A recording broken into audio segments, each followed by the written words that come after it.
முதல் வாசகம். இறைவாக்கினர் எரேமியா நூலிலிருந்து வாசகம். யூதா நாட்டினரும் எருசலேம் வாழ் மக்களும், வாருங்கள், எரேமியாவுக்கு எதிராக சூழ்ச்சி செய்வோம். குருக்களிடமிருந்தும் சட்டமும் ஞானிகளிடமிருந்து அறிவுரையும் இறைவாக்கிடமிருந்து இறைவாக்கும் எடுபடாது. எனவே அவர் மீது குற்றம் சாட்டுவோம். அவர் சொல்வதை கேட்க வேண்டாம் என்றார். ஆண்டவரே, என்னை கவனியும், என் எதிரிகள் சொல்வதை கேளும். நன்மைக்கு கைமாறு தீமையா? என் உயிரை போக்க குழி பறித்திருக்கின்றார்கள். அவர்கள் மேல் உமக்கிருந்த சினத்தை போக்குவதற்காக அவர்களை குறித்து நல்லதை எடுத்துச் சொல்வதற்கு நான் உம்முடன் வந்து நின்றதை நினைவு கூறும். ஆண்டவரின் அருள்வாக்கு. இறைவனுக்கு நன்றி.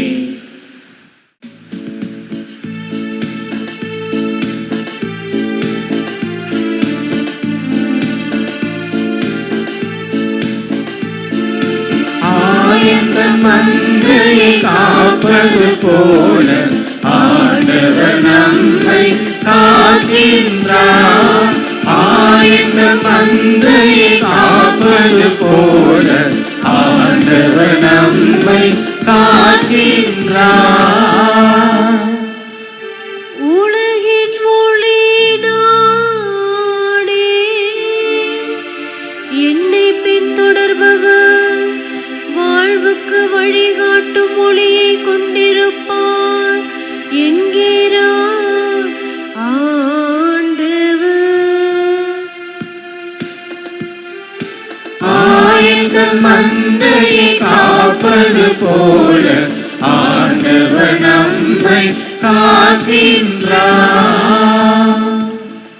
ஆண்டவர் உங்களோடு இருப்பாராக.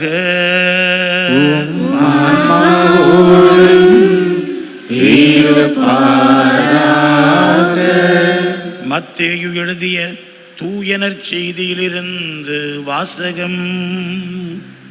ஆண்டவரே, மாட்சி உமக்கே. மத்தேயு எழுதிய தூயனர் செய்தி பிரிவு 20 இறைச்சொற்றொடர்கள் 17 முதல் 28 முடிய.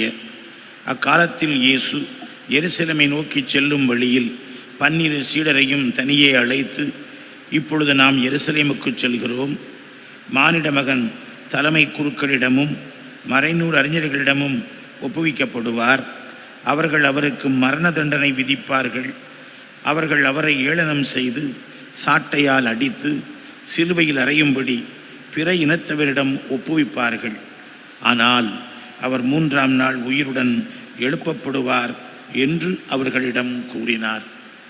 பின்பு செபதேயுவின் மனைவி தம் மக்களோடு ஒரு வேண்டுகோள் விடுக்குமாறு இயேசுவிடம் வந்து பணிந்து நின்றார்.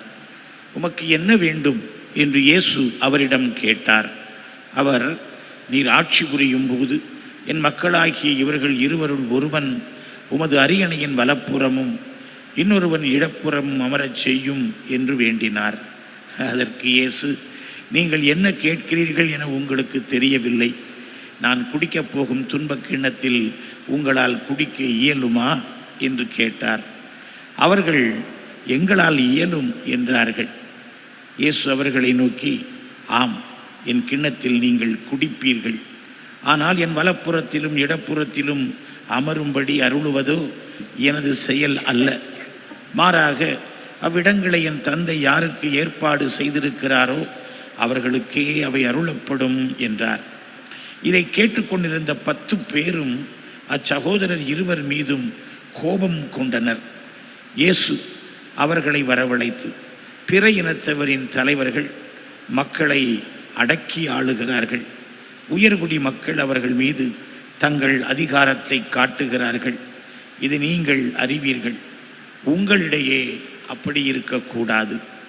உங்களுள் பெரியவராக இருக்க விரும்புகிறவர் உங்கள் தொண்டராய் இருக்கட்டும். உங்களுள் முதன்மையானவராக இருக்க விரும்புகிறவர் உங்களுக்கு பணியாளராக இருக்கட்டும். இவ்வாறே மானிட மகனும் தொண்டு ஏற்பதற்கு அல்ல, தொண்டு ஆற்றுவதற்கும் பலருடைய மீட்புக்கு ஈடாக தம் உயிரை கொடுப்பதற்கும் வந்தார் என்று கூறினார். ஆண்டவரின் அருள்வாக்கு. கிறிஸ்துவே உமக்கு புகழ்